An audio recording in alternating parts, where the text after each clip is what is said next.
Good morning. Here's what our morning looks like here in Cascade, Wisconsin, where Tim and the girls and I live.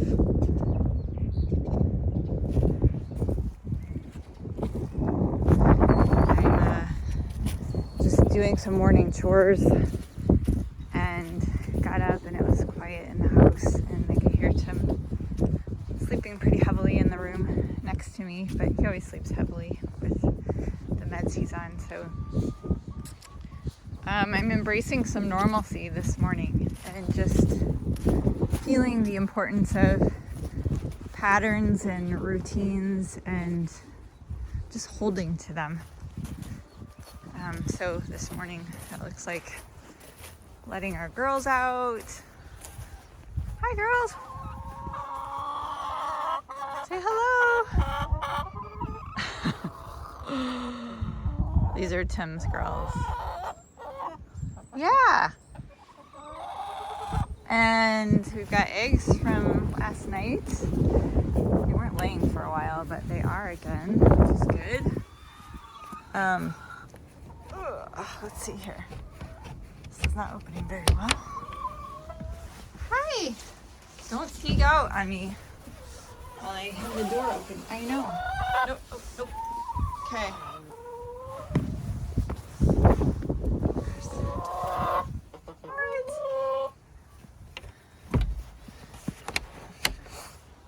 Okay.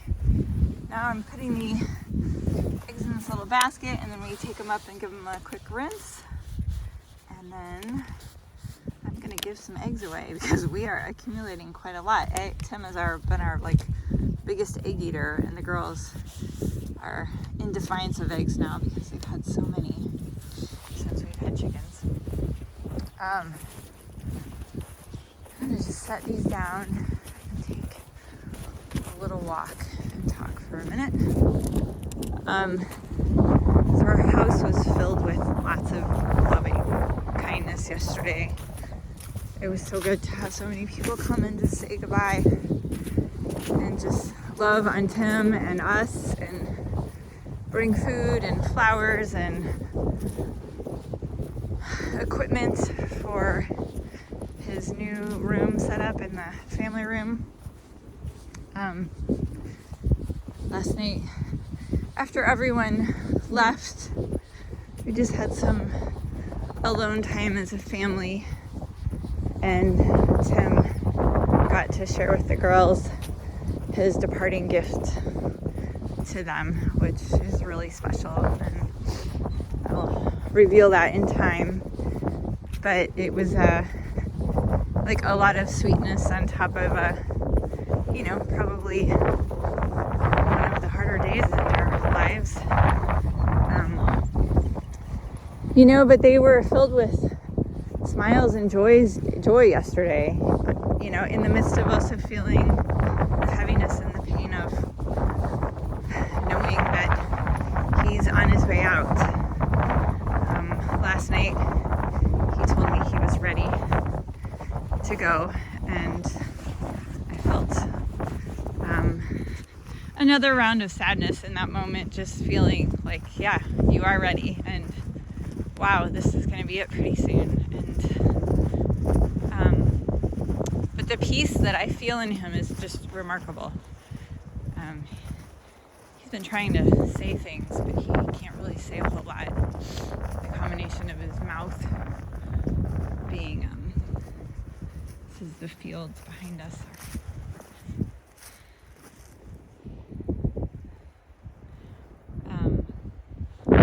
His mouth is quite dry. He's losing a lot of his muscle capacity, and I think his nervous system is being hit pretty hard right now. So, and again, back to the importance of the patterns, or what I'm finding, the value in the patterns and routines is that I think death can feel like a shock to the nervous system. It can feel alarming. It can feel traumatic and all of those things. But I think when there's normal routines surrounding it,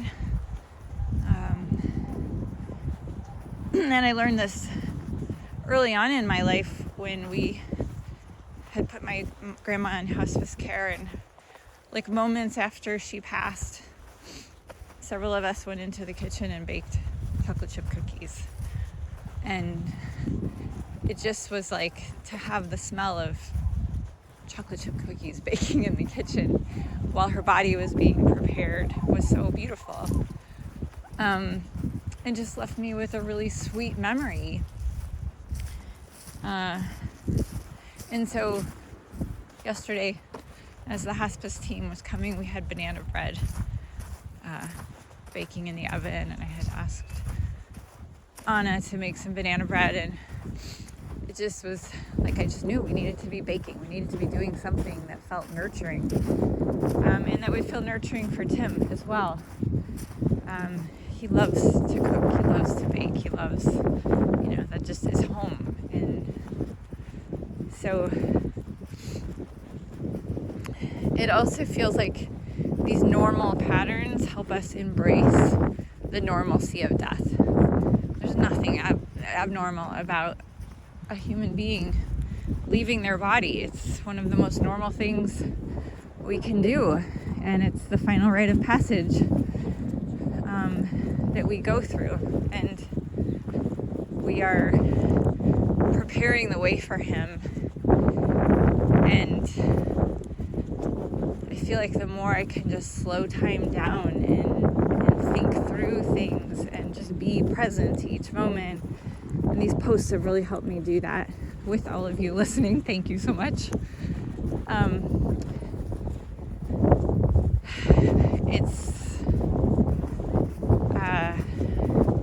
I just feel more trusting in the whole life cycle that we go through, and trusting in the timing of everything and how there's a rightness to it, even if it feels like his life is cut short by a really shitty disease process.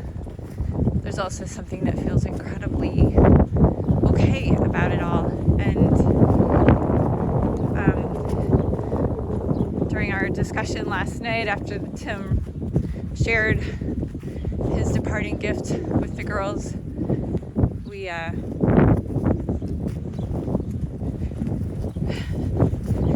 just kind of told the girls, I said, we're not all dying with Dad. Like, he's leaving his body and he's going on to other things, and we have a lot of life yet to live here. This is where we are to be, and we are going to embrace living. And so we've got some adventures ahead of us. So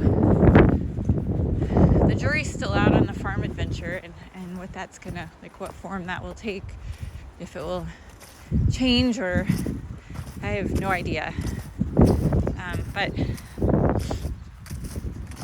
I do know we have some adventures ahead of us for sure, with fun and curiosity and discovery at the heart of them for what our great planet has to offer.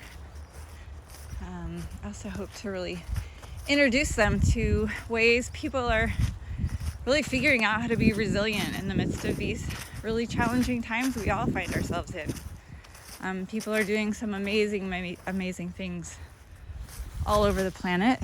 I'm grabbing my eggs. And just want to give them some wings to fly and discover. So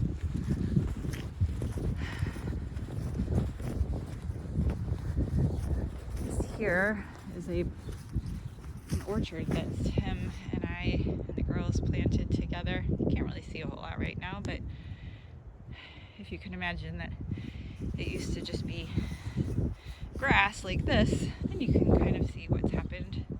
But there's pear trees and apple trees, several different types of apples, and then a whole lot of other stuff that really supports cross-pollination. And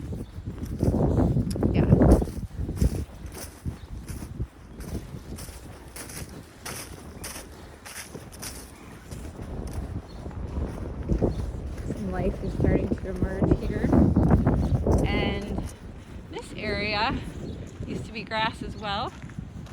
And Tim got rid of all the grass a few years ago and planted prairie flowers and grasses, and it really looks spectacular in the spring and summer. And then this is the swing. This was our first project when we moved in here. We put this swing up. So we call it the family swing because several people can sit on it at once. Okay, so I'm gonna go in and check on Tim. I think he's still sleeping, and just kind of mentally and physically prepare myself and our space for whoever's coming to just be with us today. For those of you who have messaged with kindness and love and support in all kinds of different ways, thank you so very, very much. We just really can't say enough how much that means to us, and to me being chief navigator here, it just means the world. Thank you. All right, peace to you.